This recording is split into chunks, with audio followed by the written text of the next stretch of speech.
Hello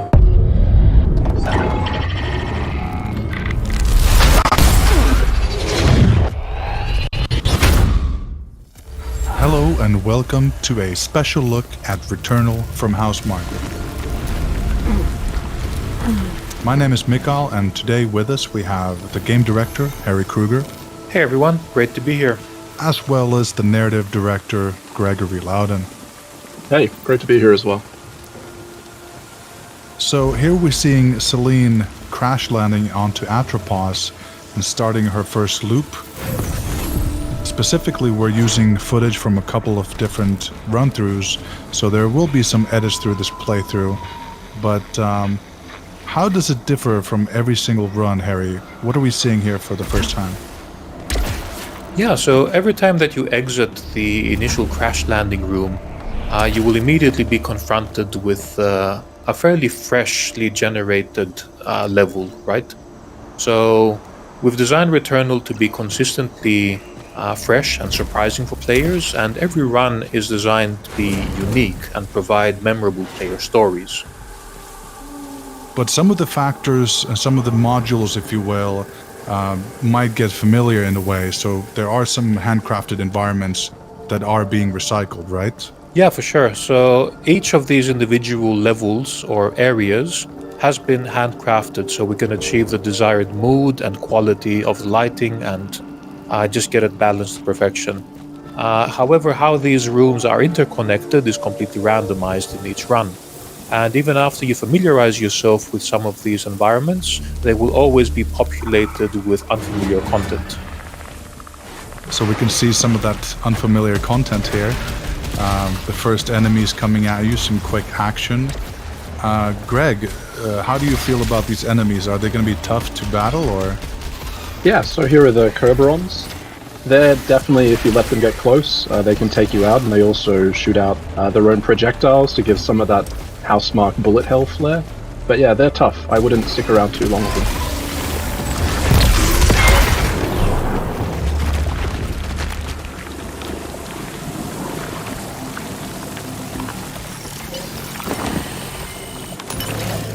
And here you have some sort of a ghost of another Celine. Does that activate something, or...?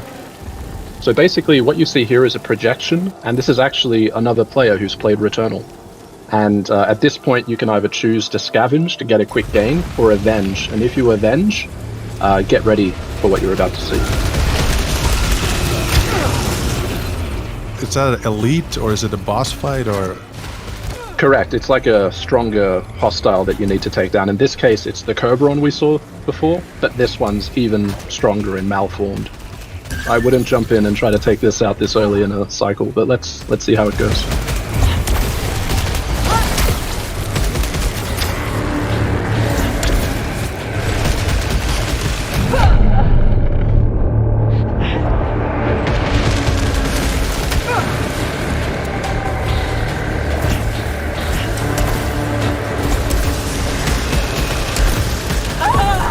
Clearly that risk did not pay off. Right on. So Celine died now for the first time. Starting back at the same crash landing hub, but with the same pistol as you had before. There's something looming on the left hand here. Yeah, so this is our mysterious device called Phonos. And what happens here is, as you play the game, you accumulate this permanent currency called Ether. This is something that persists across multiple sessions of the game. When you start each run, you are able to deposit this Ether into this device and accumulate progression towards unlocking new items. So this is one out of the multiple ways that we are unlocking more content for players the more they play the game. And I saw you picked up some sort of a malignant key here as well. Is that for specific doors? Yeah, so keys are used for both doors and for our treasure chests. The malignant ones do carry a bit of that risk and reward again. In that particular case, it was picked up without triggering any malfunctions. So Right. that was a gamble that paid off.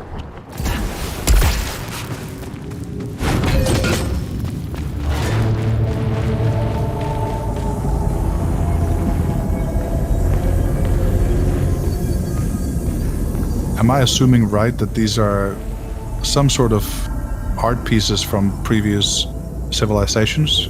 So what you're seeing here are Xeno archives. So these is essentially, in Returnal, we cover the story of Selene, why she comes to Atropos, and what she's trying to achieve. And she's not alone here. There's also been another civilization, and these Xeno archives tell you their story. And these are largely visual storytelling, so it's something that you need to piece together. And I suppose finding a lot of loot from crates is very central to how you play the game. Seems like we have some sort of a malfunction being activated now. Harry, how does this work?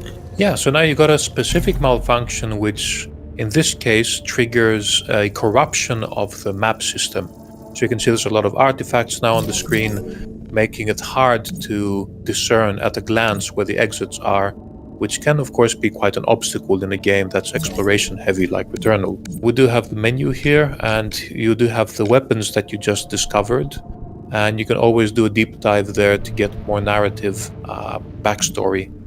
Now I do like the style of the menu, sort of old CRT screen with the visual distortions and everything. For our tech in general, we're inspired by this kind of retro futuristic aesthetic. So how the future was imagined, 20, 30 years ago. You can see the bottom right hand corner here as well. The mini-map is being scrambled as well. So that gives you some incentive to get rid of that malfunction. Yeah, and these are completely randomized, by the way. So the malfunction that you will get and also the condition that will be required to repair that malfunction are completely randomly chosen. There's hundreds of permutations there as well. What is this? This is like a hidden room? Selene dropped into a treasure room here. This is just one out of many different possibilities for what can happen here. Currently, it seems like we had a choice of a fabricator to pick between two very valuable items. However, sometimes you might get unlucky and you might drop into a hellish encounter with another elite enemy, for instance. So this is, again, one of the many ways we're trying to keep the runs surprising for players. Right, so there's a lot of different types of challenges or surprises you might find in these hidden rooms. Yeah, definitely. We want to keep players on their toes, and we want the game to be surprising you.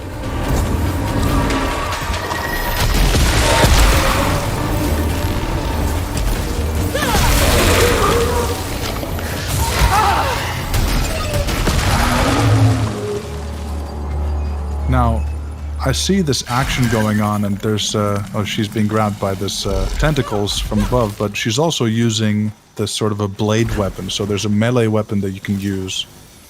I'm guessing that's an unlockable skill with the blade? Correct, yes. So that's one of the many permanent progression abilities that Selene can unlock in the game. It does give you more strategic possibilities in combat, and also grants access to new rewards and new areas that were previously inaccessible. Here we can see the portal to the next biome, but before that we have to find the anathema key. Yeah, anathema. So that means damning or curse.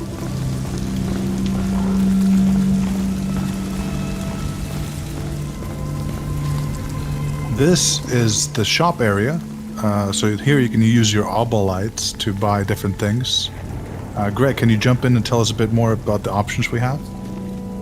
Yeah, so basically you can use the ancient civilization's technology to fabricate items. So it can be things like consumables, which are single-use items. There's also extra pedestals which can give you a health increase, to increase your max health. And there's also a device there that helps interact with the social aspect of the game. So you get to contribute as a community to certain common goals there.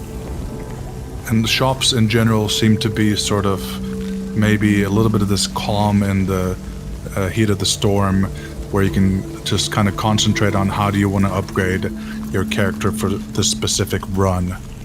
Yeah, that's something that I'm glad to begin to show here in more of an extended look. You can begin to see the flow of Returnal, that it kind of ebbs and flows between the housemarque sort of explosive action but also has these more quiet exploratory moments. Yeah, I could see some sort of a red formation about to be spawned into the world. Yeah, so every time that you play through these environments, they will be populated with some unique combinations of enemies. And the difficulty, of course, will vary, just to keep things surprising. In this particular case, there was a lockdown triggered when you entered the room. And there's a central challenge in the middle where there is a slowly spawning large enemy, while separate waves of enemies are continuously spawning on the sides. So this is just one out of many examples of how we keep the combat encounters fresh. The only way to proceed now is to eliminate all of the enemies and the lockdown be lifted.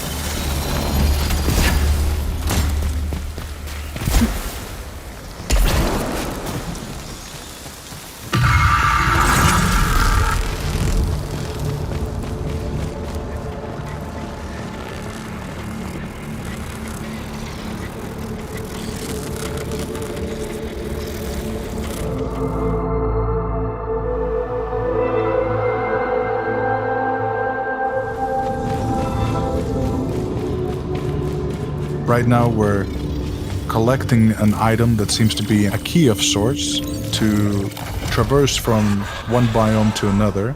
You actually have to get the quote-unquote boss key, and this key will let you eventually enter boss fight.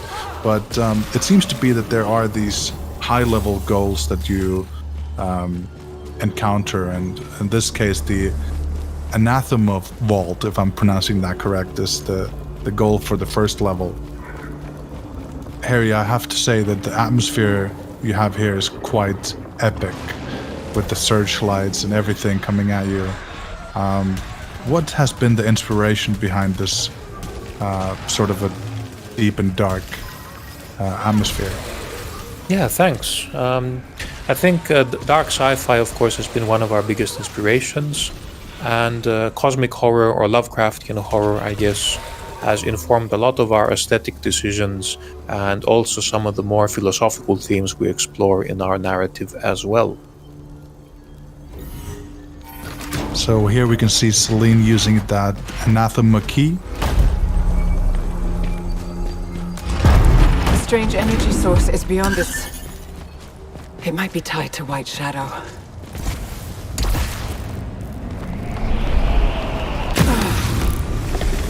Something scary is forming up. Guessing that's the boss. Harry, can you jump in and tell us a bit more about this encounter? This is called Freaky. So this is just, again, we've been relying quite a bit on Greek mythology for a lot of our narrative themes.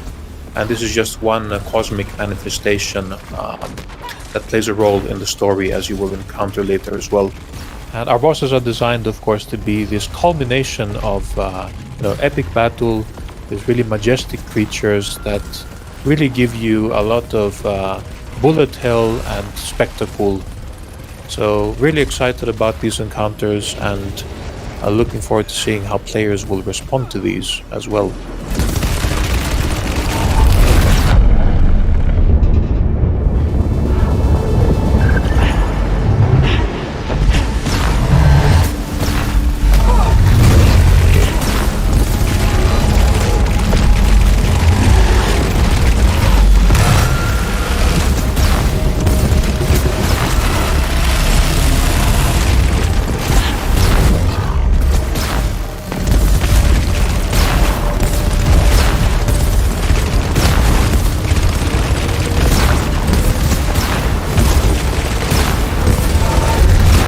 Very exciting action there. I really wonder how it ended up being.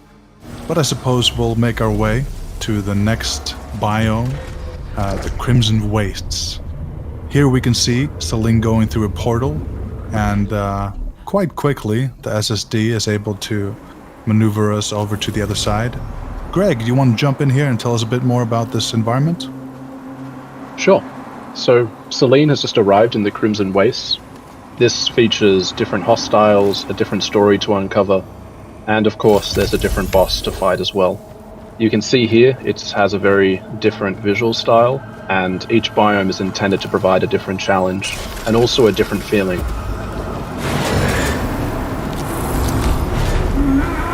It also does seem a bit more open world-ish. Yes, so it is a lot more open experience. If the Overgrown Ruins is claustrophobic, this is more open and expansive.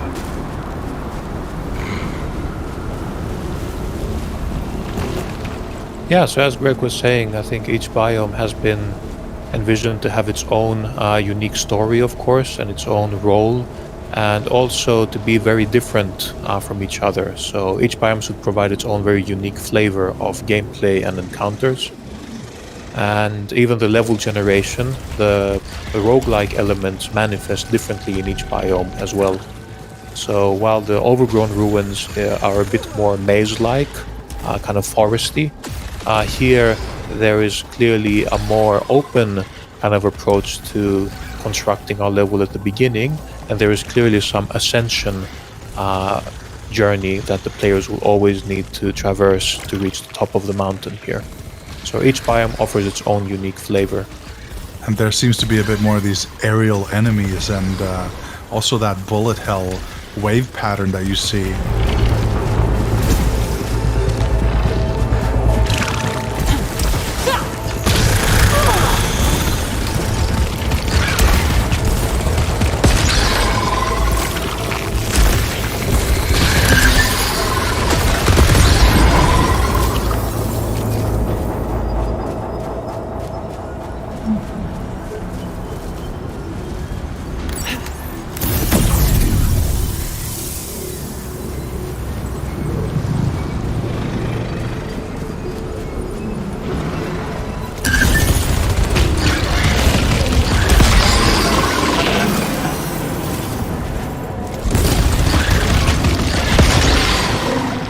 Now I see Selene here taking on some enemies and just wondering if she's having a bit of a tough time. Not saying that everything is going wrong, but it just seems a bit more intimidating again. Is she geared up well, or is her level up to par? Yeah, I think it's looking a bit tight. Perhaps here Selene didn't invest that much into increasing the max HP in the Overgrown Ruins. And I think the proficiency level is maybe a couple of levels lower. So it's 5, it's manageable. But normally if you had invested more time to increase this to like 7 or 8, your chances of survival would be a bit higher here. Maybe some more time should have been spent because clearly that run did not pay off. But then again, that's a big part of the game. And, respawning at the beginning actually does give you new story and narrative beats as well. So thankfully we did beat the boss here in Overgrown Ruins, so we can actually make our way back to the Crimson Wastes without beating that boss again. Oh, cool. We encountered the house. Greg, would you like to share a bit of info about this, man? Sure, yeah. So the house is used in Returnal for us to kind of explore Selene as a character more and give you more meaning into the story of Returnal. You actually experience these in first person, which allows us to provide you with a greater sense of intimacy and connection to Selene. But we won't show you that on this playthrough, so you'll have to play it in the game ahead. I just love the way the environment and those little fireflies and the fog interacts. Must say you guys created a pretty immersive environment to be in. And the tentacles, just the tentacles are something so hectic to look at every time you see them. Yeah, those have been really fun to work on. Aside from being a pretty cool showcase of our VFX tech, I think they can also look quite intimidating as well, and they also help with the gameplay communication too. So when an attack is charging up, you can see the tentacles also flailing and charging up the energy too.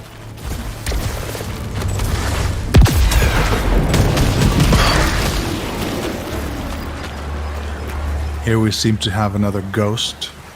I wonder how this is going to manifest. Previously, we saw that elite.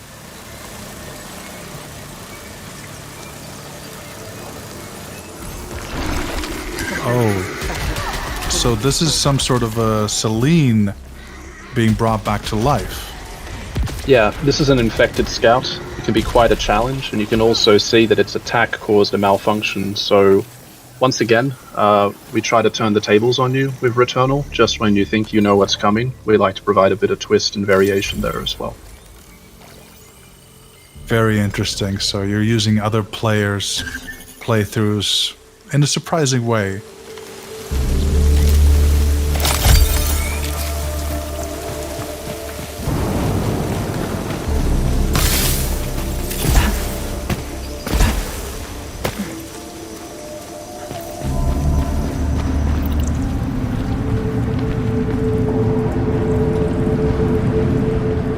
So the Crimson Waste portal is now open again because we unlocked it on a previous run. So you can choose directly to go back to that next biome as well.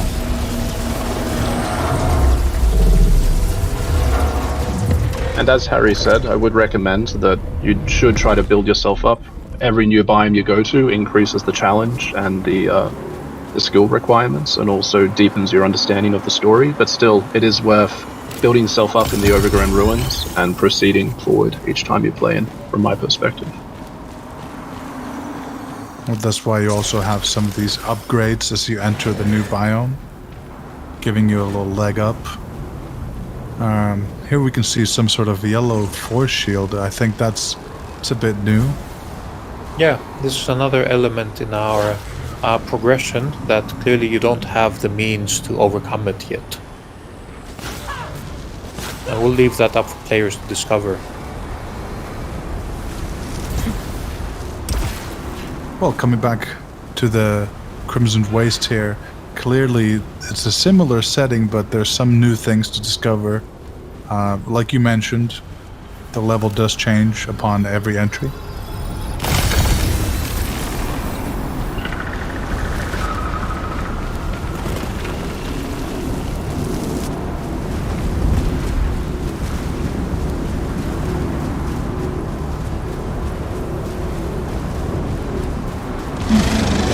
Some of the pesky flying monsters here again.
Love the way you have these waves of lasers still coming at you, even though the enemy's dead, still trying to, take you down from the other side.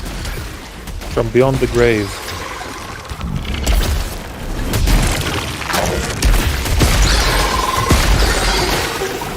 But it's all a part of that bullet hell sort of design philosophy, keeping your character in movement. Making sure you maneuver through all the obstacles, never get too hung up on the situation. So here we have some weapons at proficiency level 5. You can see the different weapon options you have available.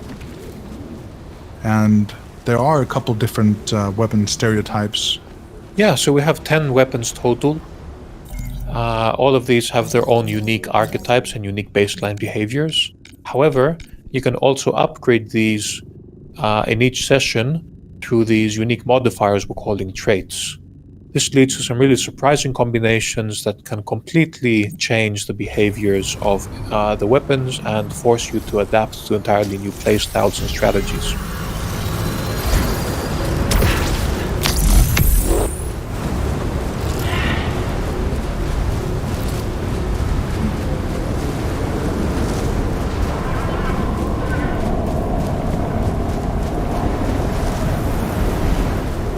I can see here at the top left corner we have these 2 malfunctions detected.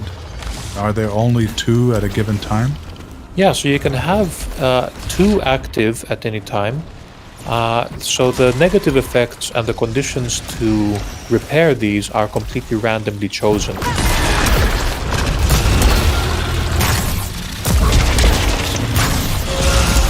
Upon getting a 3rd malfunction, you will get what we call a cascade failure. So in that case, a random item from your inventory is actually broken, and you receive a little bit of damage as well. So the stakes get higher as you accumulate more of these malfunctions, so you need to proceed with caution.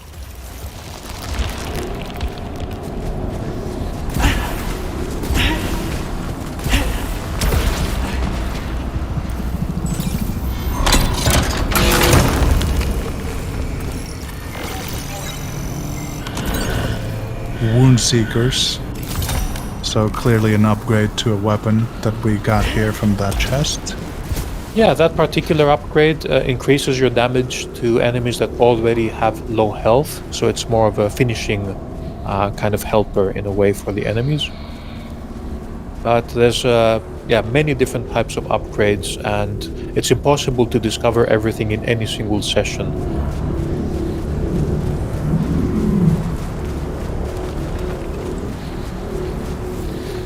Encountered armored fauna. Shell seems highly durable.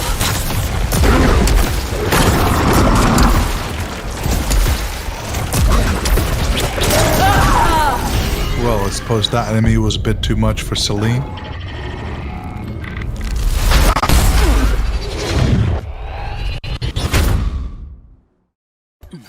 But yet again she starts the whole session again at the crash landing site. But here we have it. Another run of Returnal is up ahead of us, and we'll let the players experience it for themselves. Thank you so much, Harry. Thank you so much, Greg, for being a part of this. Deeper look into Returnal, out April 30th on PS5. Thanks. Thanks, everyone. Enjoy Returnal when it comes out on April 30th. Yeah, thanks for watching, everyone.